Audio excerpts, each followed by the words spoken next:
But first, the mayor really frustrated with the accusations made by the head of DPS and says he continues to, quote, lie, leak, mislead, or misstate information in order to distance his own troopers and rangers from the response, end quote.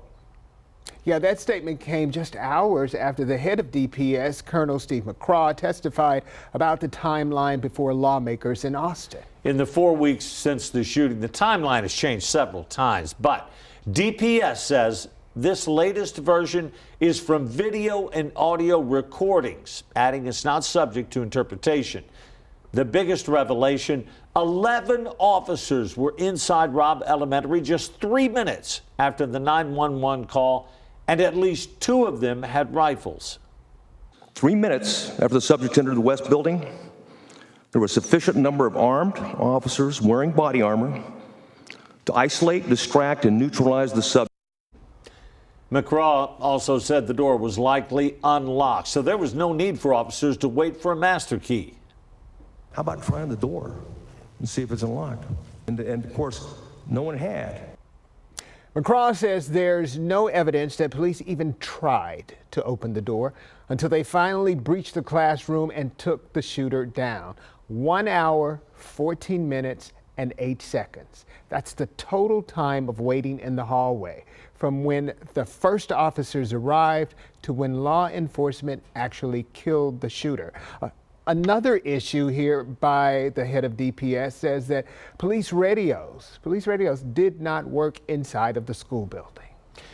And the Uvalde City Council is apparently ready to unseat newly sworn-in member Pete Arredondo.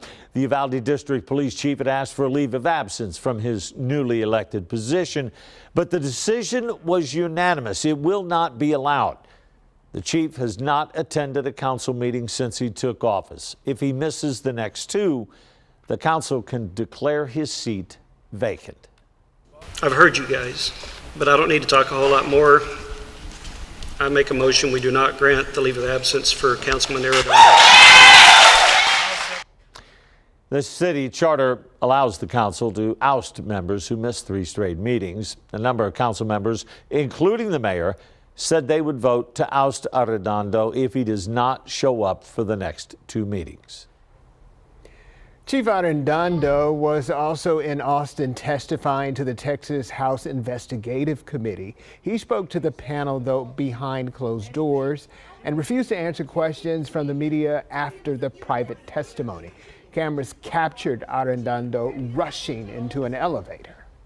So we know there is a lot of information to keep up with and take in. And look, we understand that part. That's why we have it all on KENS5.com. You can go there or you can download the app to keep up with the updates of our continuing coverage.